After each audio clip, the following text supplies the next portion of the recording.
Di malam hari ini tanggal 27 Jumadal Akhirah, Allah takdirkan kita untuk dapat menghadiri taman-taman surga. Mudah-mudahan kehadiran kita kelak menjadi saksi yang akan memberatkan timbangan amal soleh kita. Amin ya rabbal alamin.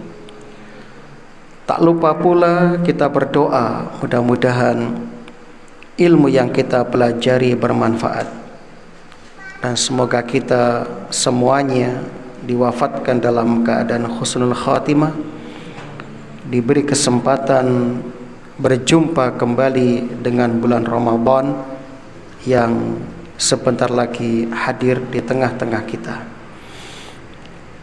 Allahumma anfa'na bima 'allamtana wa 'allimna ma yanfa'una wa zidna ilman. Allahumma sallimna ila Ramadan wa sallim lana Ramadan wa tasallamhu minna mutaqabbalan. Allahumma tawaffana 'alal Islam was sunnah. Allahumma rzuqna husnal khitam. Salawat dan salam mudah-mudahan senantiasa tercurah limpahkan kepada Nabi kita Muhammad sallallahu alaihi wasallam, kepada keluarga dan juga para sahabatnya radhiyallahu anhum ajma'in. Allahumma shalli wa sallim wa barik ala nabiyyina Muhammad wa ala alihi wa ashabihi wa man tabi'ahum bi ihsanin ila yaumiddin. Alhamdulillah, malam ini kita akan melanjutkan membacakan tafsir surah An-Nisa ayat 19. A'udzu billahi minasyaitonir rajim. Ayat ini kaum muslimin berkaitan dengan larangan mewarisi wanita dengan paksa, secara paksa. Mari kita lihat ayatnya. Ya ayyuhalladzina amanu, wahai orang-orang yang beriman. Ketika kita diseru, kita dipanggil oleh Allah Subhanahu wa taala dengan panggilan keimanan, ini menunjukkan sebuah konsekuensi agar kita membuktikan keimanan tersebut, yaitu dengan menjalankan perintah atau menjauhi larangan. Sama seperti ketika ada orang yang dermawan lalu dipanggil, wahai orang yang dermawan. Maka di sini ada konsekuensi. Orang tersebut hendaknya mewujudkan gelar tersebut, membuktikan gelar tersebut. Maka kita juga demikian. Oleh karena itu, setiap panggilan ya ayyuhalladzina amanu, setelahnya biasanya terdapat perintah dan terkadang terdapat larangan. Maka siapapun yang menjalankan perintah atau menjauhi larangan setelah panggilan ya ayyuhalladzina amanu, itu menandakan kesempurnaan keimanannya.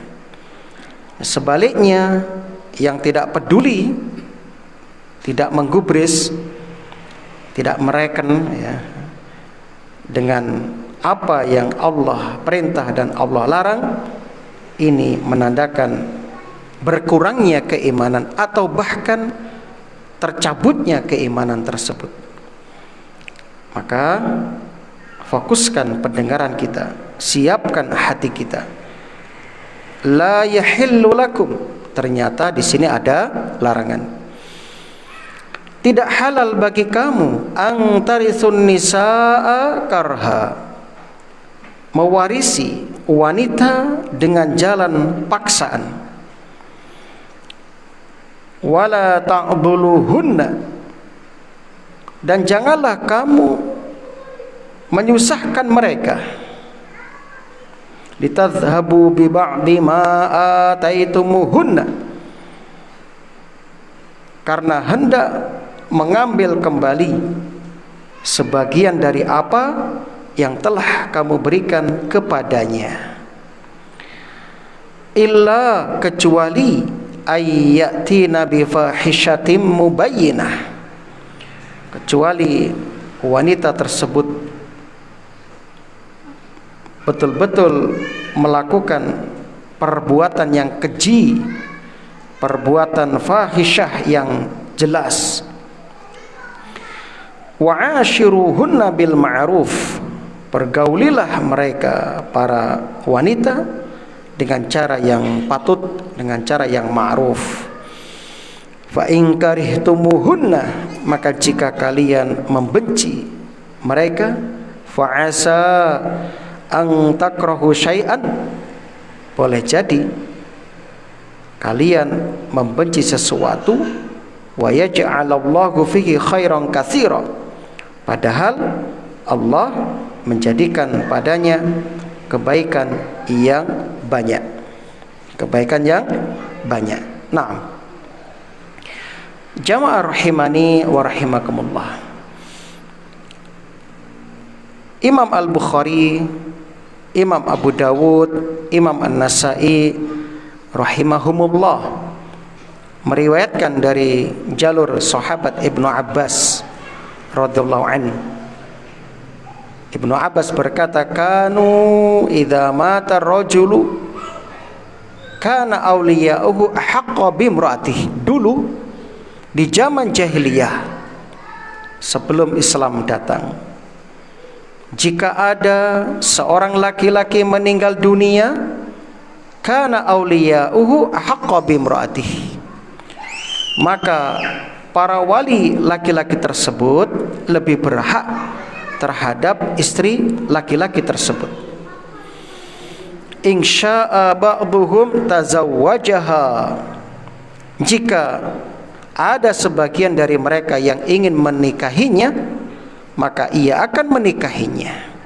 Wa insya'u zawwajuha, dan jika mereka ingin menikahkan dengan orang lain, maka mereka pun akan menikahkannya. Wa insya'u, dan jika mereka menghendaki lam yuzawijuha, untuk tidak menikahkan wanita yang ditinggal mati suaminya itu, yakni janda itu, fahum ahaqqu, maka mereka tidak akan menikahkan dan akan menahannya. Fahum ahaqqu biha min ahliha, maka mereka ahli waris ini lebih berhak terhadap si janda tersebut. Fa nazalat hadhil ayatu fi dzalik, maka turunlah ayat ini kaum muslimin rahimani wa rahimakumullah. Jadi syariat jahiliyah itu ada yang dilestarikan oleh Nabi, ada yang dihapus selama-lamanya. Itulah kenapa Rasulullah sallallahu alaihi wasallam bersabda, innama bu'itstu liutammima makarimal akhlak, sesungguhnya aku diutus kepada kalian untuk menyempurnakan akhlak. Kalimat menyempurnakan ini menunjukkan di masa itu ada beberapa akhlak baik yang dipertahankan dan akhlak yang buruk dibenahi, disempurnakan. Nah, termasuk akhlak yang buruk atau syariat yang buruk yang ada di masa jahiliyah, jika ada seorang laki-laki meninggal dunia, lalu istrinya yang berstatus janda itu diwarisi oleh keluarganya si laki-laki. Kalau dia berkehendak, maka dia menikahi janda tersebut. Kalau dia berkehendak, bisa menikahkan dengan orang lain dan diambil mas kawinnya.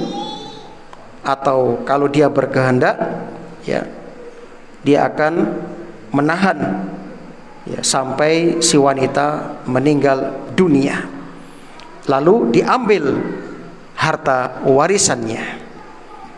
Caranya, ketika ada yang meninggal seorang laki-laki, maka istri tersebut akan dilempar dengan kain.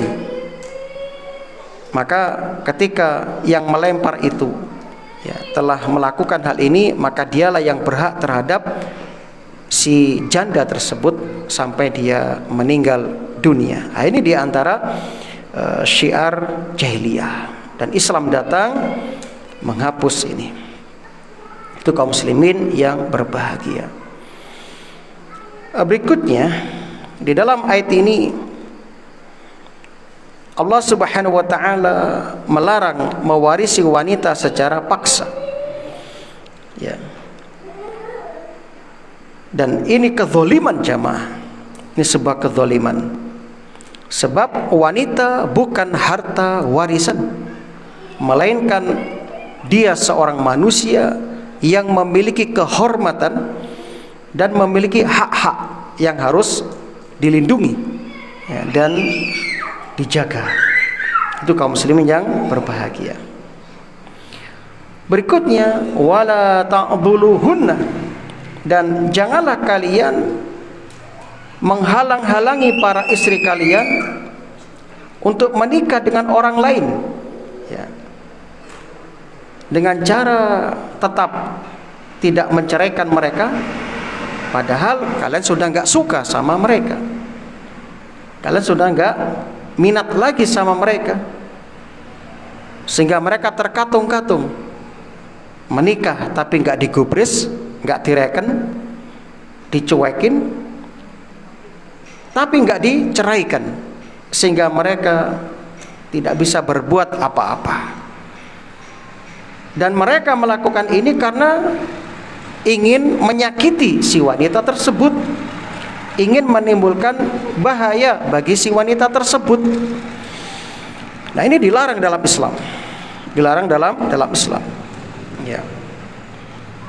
Jadi wala ta'dhuluhunna itu dilarang. Al-adlu pakai ain dot lam, al-ablu artinya mempersempit, menyulitkan, yakni suami menyempitkan hidup istri, suami berbuat kasar, suami ya memaksa istri supaya mau mengembalikan mas kawin. Dan ini sekali lagi haram. Dan dibolehkan fahishatin mubayyinah apabila si istri melakukan perbuatan yang keji.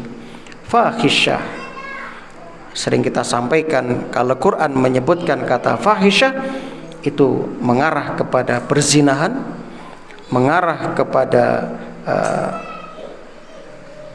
homoseks ya, atau gay ya, termasuk perbuatan Nabi Lut, kaum Nabi Lut masuk kami, kaum Sodom ya, perbuatan kaum Nabi Lut, maka masuk dalam ya makna fahisyah. Ulama sebagian menjelaskan termasuk dalam cakupan fahisyah adalah nusyuz, pembangkangan yang nyata.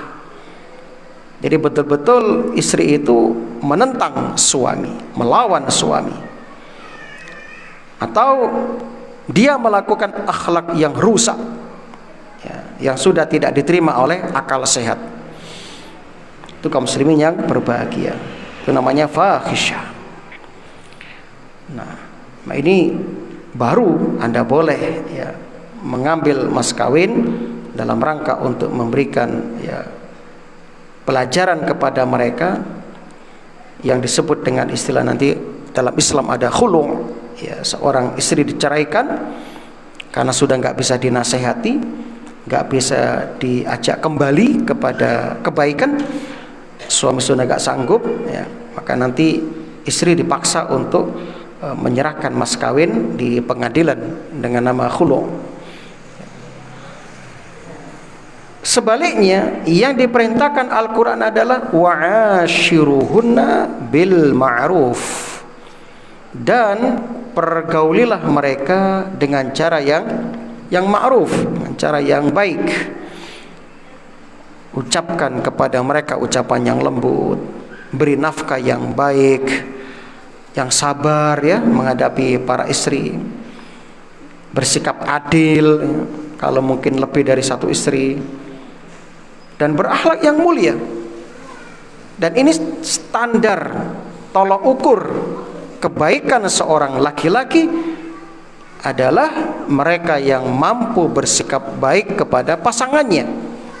Jadi orang terbaik bukan yang masuk dalam catatan majalah dunia tentang Genius Book misalnya, atau majalah-majalah yang terkenal, bukan.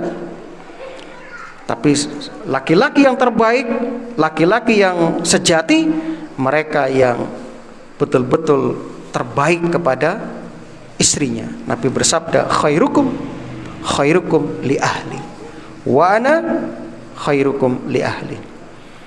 Sebaik-baik kalian adalah yang terbaik kepada keluarganya, dan aku orang yang paling baik terhadap keluargaku. Ini kaum muslimin standar kebaikan seorang laki-laki, standar kejantanan seorang laki-laki.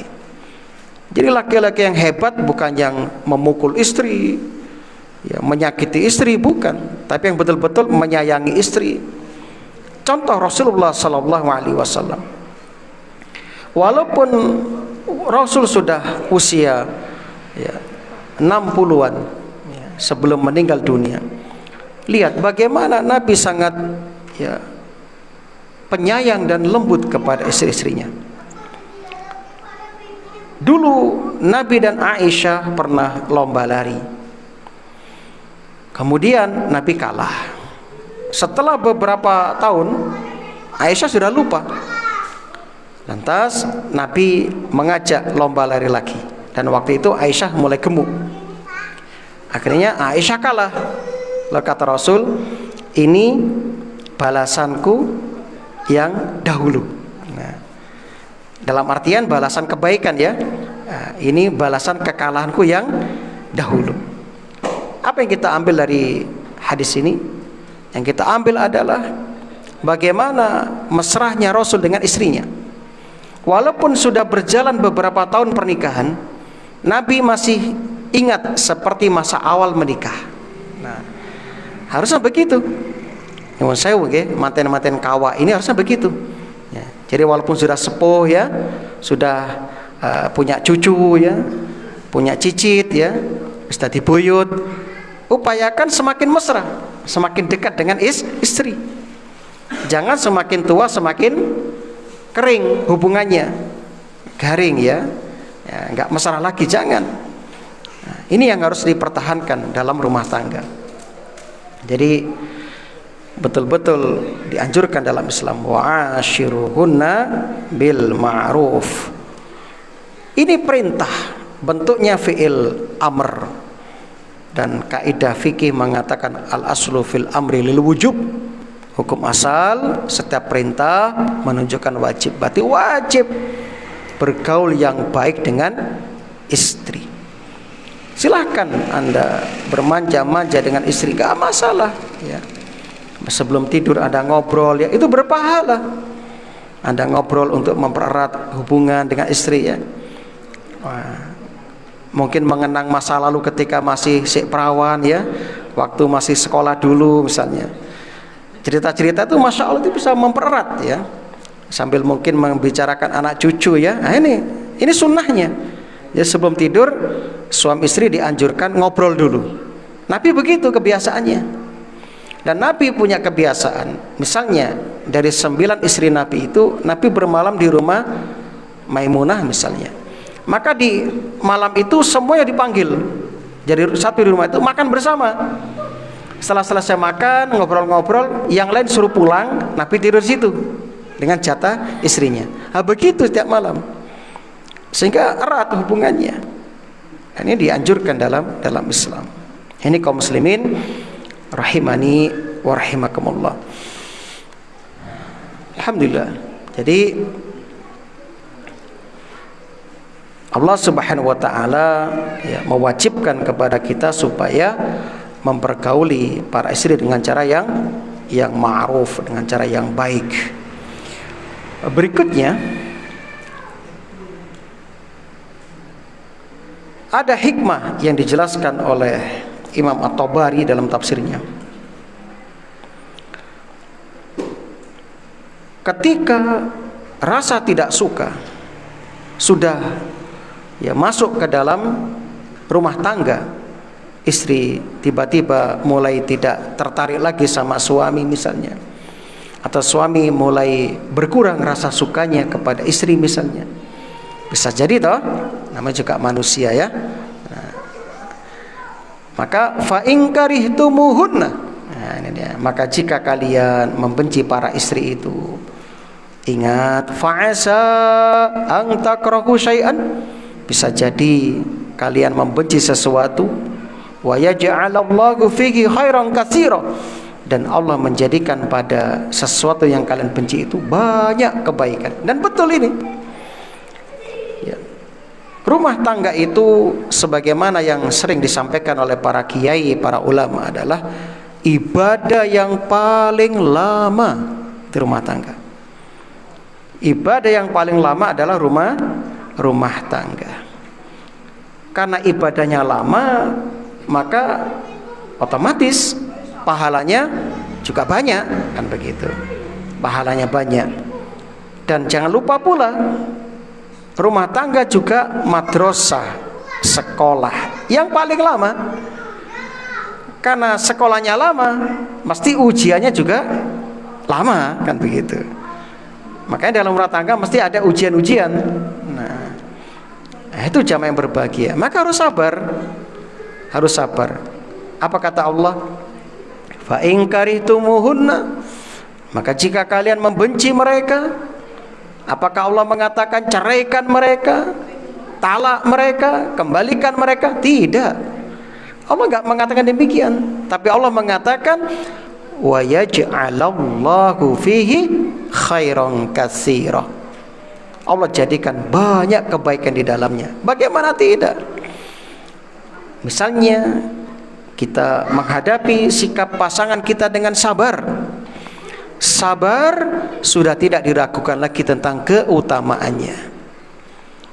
Dalam surat Az-Zumar ayat yang 10 Allah berfirman, innama yuwaffas sabiruna ajrahum bighairi hisab. Sesungguhnya hanya orang-orang yang bersabarlah yang akan disempurnakan pahalanya tanpa batas. Ya, tanpa batas pahalanya. Ya. Sebagaimana puasa juga pahalanya hanya Allah yang tahu. Ya, kalau sedekah 70, 700 Allah sebutkan pahala. Sholat juga demikian. Adapun sabar, puasa itu istimewa, dirahasiakan, kejutan nanti di akhirat. Saking besarnya pahalanya ya hanya Allah yang tahu. Nah, maka sabar menghadapi pasangan. Dan sabar itu apa ada batasnya? Oh, tidak ada. Kok tidak ada? Karena itu ibadah. Sedangkan Quran mengatakan wa'bud rabbaka hatta ya'tiyakal yaqin, surat Al-Hijr ayat 99. Sembahlah Tuhanmu, beribadahlah kepada Tuhanmu sampai datang kepadamu kematian. Berarti ibadah sampai kapan? Sampai mati. Berarti sabar sampai kapan? Ya sampai mati. Itu sabar. Nah, ya. Salah orang mengatakan sabar ada batasnya, tidak tepat. Nah, ini kaidah agung dalam rumah tangga. Demi Allah, kalau kita nggak bersabar, sudah rumah tangga kita nggak akan langgeng. Mungkin baru menikah beberapa bulan, kalau kata orang itu seumur jagung, pegatan sudah. Harus sabar emang. Ya harus sadar bahwasannya pasangan kita nggak sempurna, kita pun nggak sempurna. Suami kita bukan malaikat, istri kita bukan bidadari. Ya, maka jangan lihat kekurangannya saja, lihat kelebihan-kelebihannya. Hakul yakin, saya yakin di balik kekurangan pasangan kita banyak kelebihannya, banyak kelebihannya. Maka pandai-pandailah menimbang dalam rumah tangga. Jangan mudah tersulut amarah. Kalau marah akhirnya apa? Terbakar nanti. Kalau sudah terbakar ya habis semuanya, kobong kabeh. Ya, omahe entek, sandangane entek, kobong. Ya harus sabar. Maka kalau yang satu marah, yang satu menjadi air, dipadamkan marahnya dengan air. Yang sabar, tarik ulur, seperti orang main layangan. Nah, anginnya banter diulur, seret ya. Santai, tarik meneh, ulur meneh. Gitu, tarik ulur ben gak pedot. Nah, sebagaimana seorang sahabat Abu Darda sehingga saya di malam pengantin pertama menikah, apa yang disampaikan? Istriku, kalau nanti dalam rumah tangga ini engkau mendapati aku datang marahnya, harap engkau bersabar. Nah sebaliknya ketika kamu datang marahnya, saya akan bersabar. Nah insya Allah kalau rumah tangga seperti ini akan langgeng sampai kakek nenek, bahkan sampai di surga. Semoga rumah tangga panjenengan diberkahi. Amin ya rabbal alamin. Itulah rahasia doa Nabi dalam pernikahan. Barakallahu laka wa baraka alaika wa jama'a bainakuma fi khairin. Barakallahu laka, semoga Allah memberkahi kebaikan yang datang kepadamu, wa baraka alaika, semoga Allah memberkahi keburukan yang datang dalam rumah tanggamu, wa jama'a bainakuma, dan mengumpulkan keduanya dalam fi khair, kebaikan. Nah, karena yang datang di rumah tangga ya dua itu. Kalau enggak kebaikan apa? Keburukan. Ya harus masing-masing harus dipahami. Nah, itu kaum muslimin yang berbahagia. Maka lihat Rasulullah, khairukum li ahli wa ana khairukum li ahli. Sebaik-baik kalian adalah yang paling baik kepada istrinya. Maka Rasul berwasiat, kalau ada kekurangan pada pasangan kita jangan dicela, jangan dicaci. Dalam hadis Muslim Nabi bersabda, la yafraq mu'minun mu'minatan, tidak boleh seorang suami yang beriman membenci istrinya yang beriman. In kariha minha khuluqan radiya minha khuluqan akhar. Jika dia membenci satu karakter, satu perangai dari istrinya, maka dia akan suka atau ridho dengan perilaku yang lainnya. Yakinlah itu. Ketika seorang sahabat datang, ya Rasulullah, istriku begini. Dan Rasul mengatakan,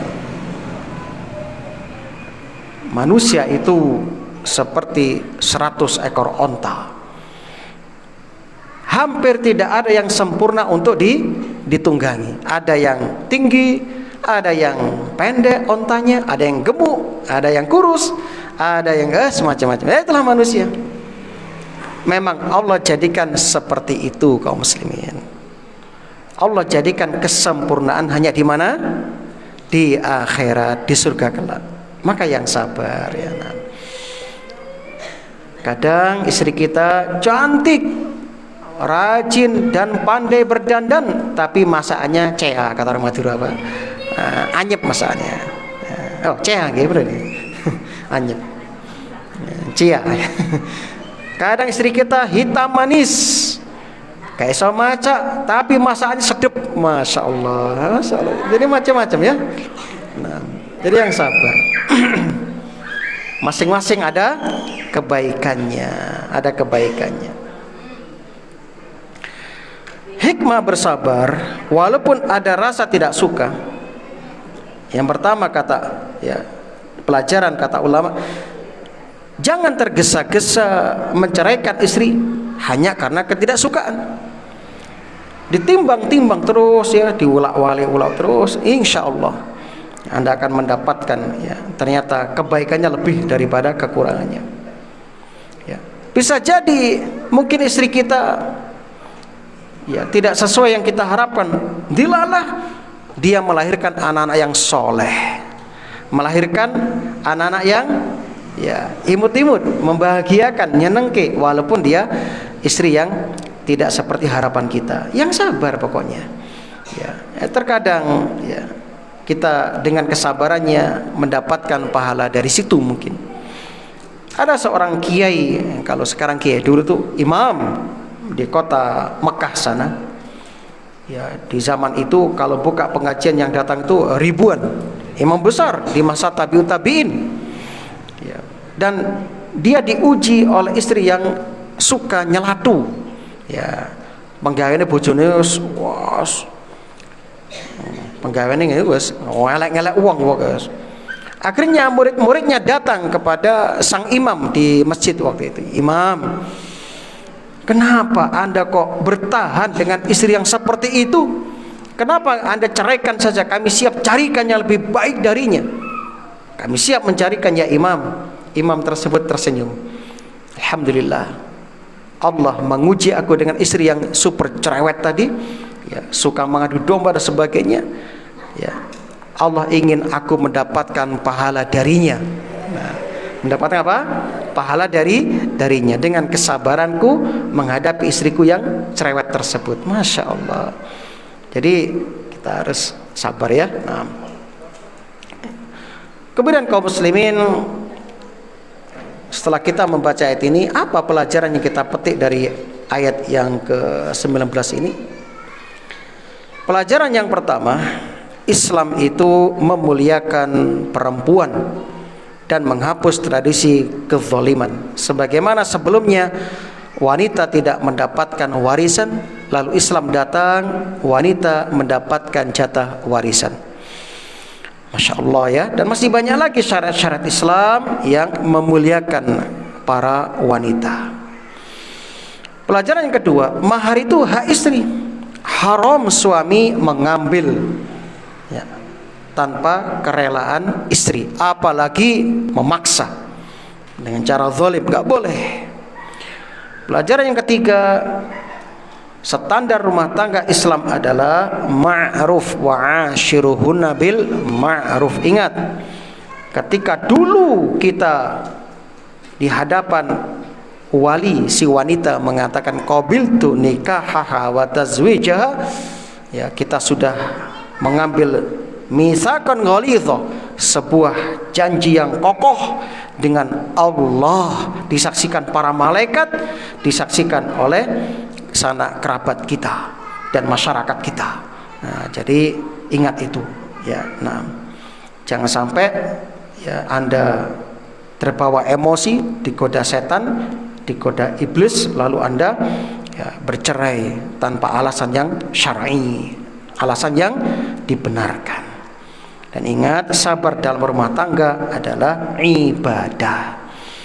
Dan satu kaidah lagi, tidak semua yang kita benci itu buruk, dan tidak semua yang kita suka itu baik. Seperti dalam surat Al-Baqarah yang dulu kita jelaskan, wa asa an tuhibbu syai'an wa huwa syarrul lakum wa asa an takrahu syai'an wa huwa khairul lakum. Bisa jadi kamu mencintai sesuatu, ternyata itu ya yang kamu cintai buruk bagimu. Bisa jadi kamu membenci sesuatu, ternyata yang kamu benci itu baik bagimu. Nah, ini berkaitan dengan apa?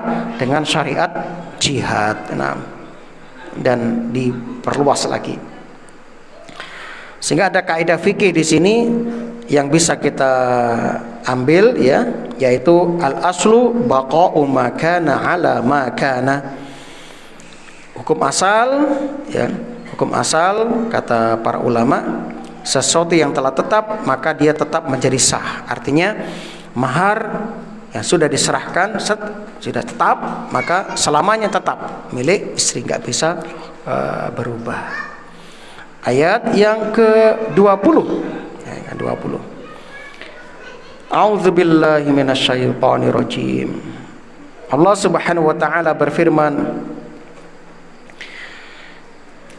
ini ya lanjutan dari ayat ini, wa in aradtum istibdala zaujim makana zauj, wa in, dan jika aradtum, kamu ingin, istibdala zaujin, mengganti istrimu, makana zaujin, dengan istri yang lain, ya, ingin pegatan, ingin cerai, wa taitum ihdahunna qintaran, sedang kamu telah memberikan kepada seseorang di antara mereka qintar, harta yang banyak, maka fala ta'khudhu minhu syai'a, maka kamu tidak boleh mengambil darinya barang sedikit pun, nggak boleh.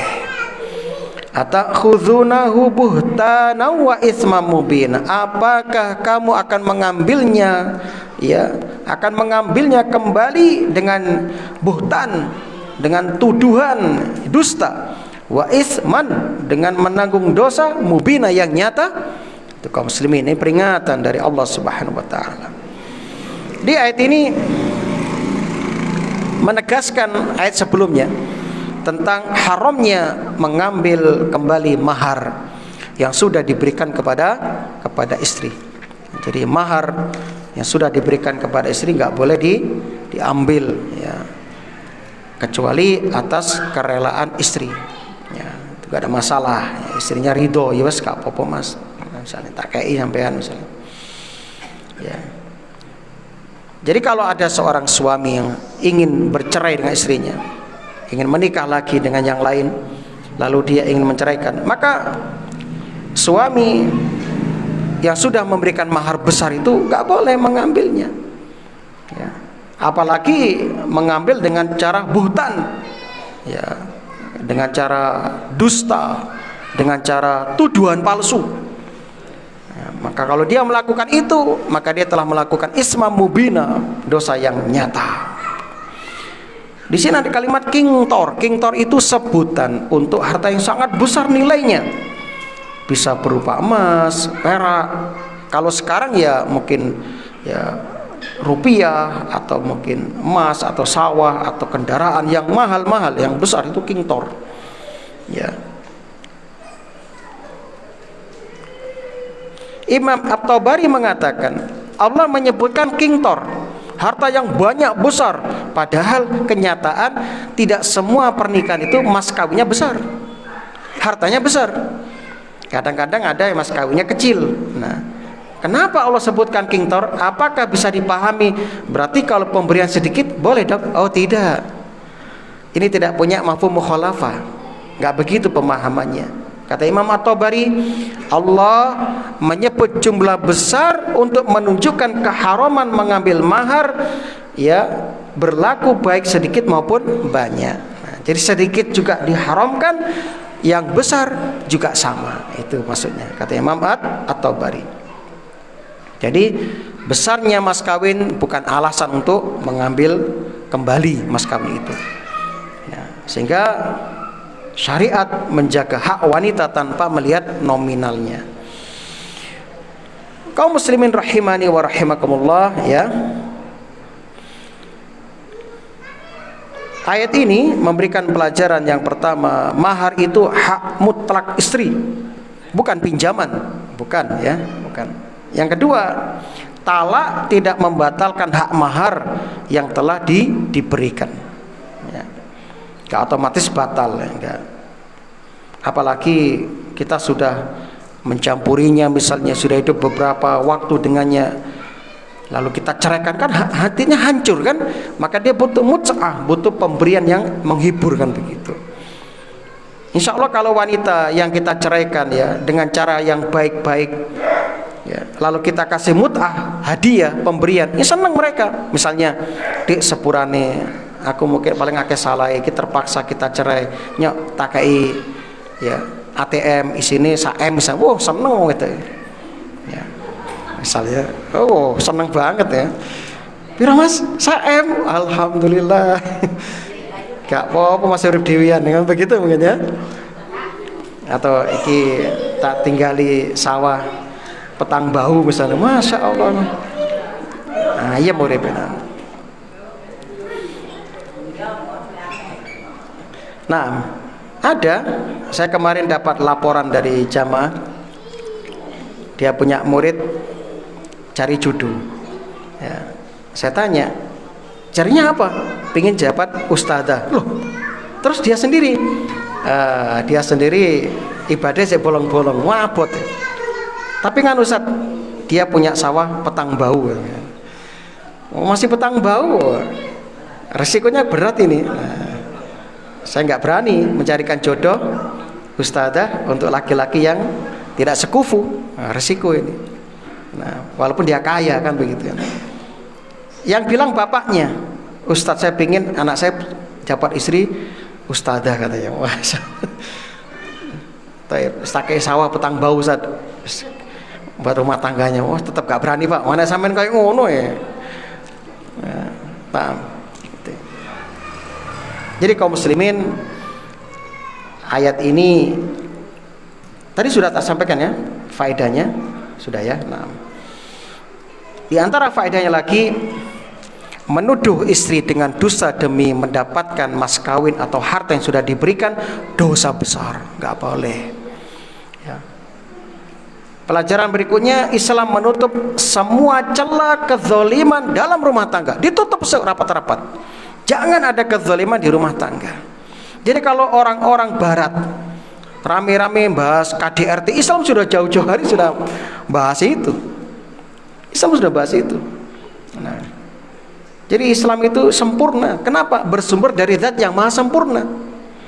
Ada seorang liberal ya, sudah ya, bukan santri ya, bukan kiai, seorang wanita sudah nggak pakai jilbab, namanya Kumaila, tokoh liberal ya. Dia ngomong Islam sudah nggak sesuai dengan zaman. Masa ada orang berpuasa kemudian berhubungan badan dengan istrinya di siang Ramadan, disuruh membebaskan budak. Sekarang nggak ada budak. Islam ini nggak sesuai sudah. Masa dia bodoh dia. Dia nggak membaca lanjutan dari hadis. Allah kan maha tahu. Quran turun di zaman Nabi, zaman itu masih banyak apa? Perbudakan. Maka hukum-hukum syariat seperti kafaroh orang yang berhubungan badan di siang Ramadan dengan pembebasan budak, hikmahnya apa? Islam ingin mengurangi perbudakan. Lanjutan hadis, kalau nggak sanggup berpuasa 2 bulan berturut-turut. Kan begitu. Ini ada hikmahnya. Hikmahnya apa? Kalau seorang raja atau orang kaya duwe akeh kan penak ya, bisa bebasan budak. Marono kumpul bojone sedina ya, bojone telu papat ping papat, sudah bebasan budak 4, selesai wong sugih. Makanya ada hikmah kata ulama, kalau ada orang kaya atau raja sengaja berhubungan badan siang Ramadan, jangan dikasih denda yang pertama, tapi yang kedua, kongkon poso rong wulan ben kapok, kan begitu. Terus kalau nggak sanggup juga bagaimana? Ada yang ketiga, memberi makan 60 orang miskin. Ini kan menunjukkan apa? Mukjizat Al-Quran. Sehingga sekarang kan nggak ada perbudakan. Berarti kita bisa terapkan yang kedua. Kalau nggak sanggup, yang ketiga, kan begitu. Nah, ini orang kayak gini ngawur emang. Nah, taib. Kaum muslimin rahimani wa rahimakumullah. Ayat terakhir ya, ayat 22 ya. 21 ya. 21.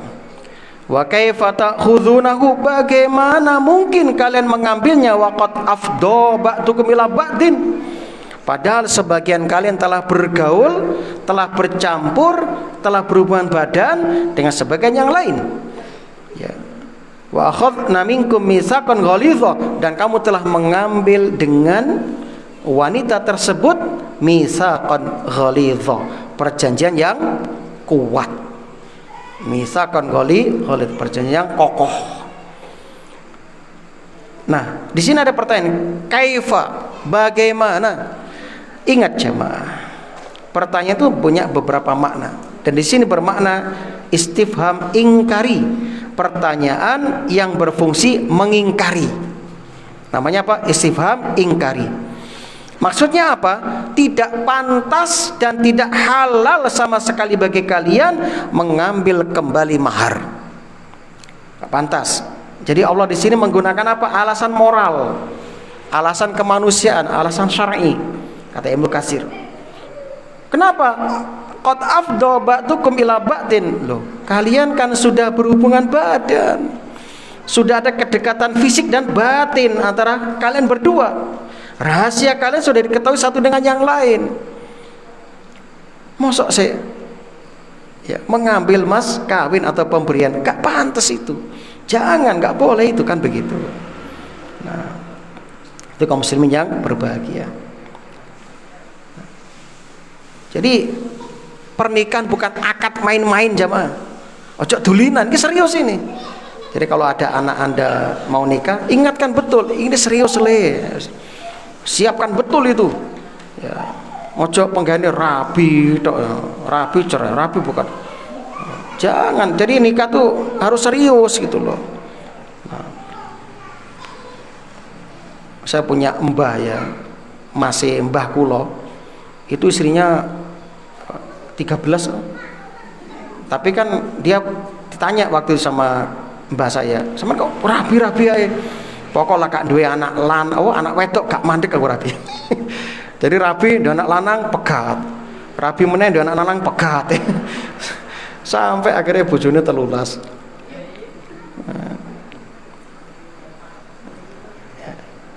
Ya, itu wong riyen itu artinya. Ya. Tapi kita lanjutkan. Jadi kaum muslim yang berbahagia, misalkan ghalidhah itu perjanjian yang kuat. Artinya apa? Ketika kita melakukan akad nikah, kita telah berjanji mempergauli istri dengan baik, memberi nafkah dengan baik, menjaga kehormatannya, bertanggung jawab ya, lahir dan batin di hadapan Allah, di hadapan walinya, di hadapan saudara-saudaranya, kan begitu. Dinamakan misakon ghalidhah karena saking besarnya tanggung jawab di dalam akad tersebut. Sehingga Allah tidak menyebut misakon ghalidhah kecuali untuk 3. Yang pertama, perjanjian para nabi, Allah sebut dengan misakon ghalidhah. Yang kedua, perjanjian Bani Israel dengan Nabi Musa, Allah sebut misakon ghalidhah. Yang ketiga, akad pernikahan, Allah sebut dengan misakon ghalidhah. Ini menunjukkan apa? Kemuliaan dan keseriusan pernikahan. Itu kaum muslimin yang berbahagia. Ayat ini memberi pelajaran yang pertama, akad nikah adalah perjanjian suci dan berat. Ya, jadi jangan main-main. Pelajaran kedua, mahar menjadi semakin kuat haknya setelah terjadi hubungan suami istri. Pelajaran ketiga, talak tidak membolehkan kezaliman. Nah, talak dibolehkan tapi dengan tujuan kebaikan untuk menjaga masing-masing dari keduanya, bukan saling menyakiti. Itu tujuan perceraian ketika sudah nggak bisa dipertahankan. Kalau di agama Nasrani kan nggak ada perceraian, sekali menikah seumur hidup. Makanya mereka ada masalah, akhirnya apa? Cari pelampiasan. Akhirnya apa? Selingkuh, kumpul kebo, itu kan di luar Islam. Nah, seperti itu. Pelajaran berikutnya, menyentuh kehormatan istri lalu merampas hartanya dosa besar. Dan ingat, ayat ini membangun akhlak sebelum fikih, sebelum hukum. Dan rumah tangga Islam berdiri di atas amanah dan tanggung jawab, bukan di atas nafsu semata. Nah, saya kira ini sehingga ada sebuah kaidah fikih yang bisa kita ambil dari ayat ini, masabata bi'aqdin sahihin la yajuzu ibtaluhu illa bidalil. Sesuatu yang telah sah dengan akad yang benar tidak boleh dibatalkan kecuali dengan dalil syar'i. Semoga bermanfaat. Subhanakallahumma wa bihamdika asyhadu an la ilaha illa anta astaghfiruka wa atubu ilaik. Assalamualaikum warahmatullahi wabarakatuh.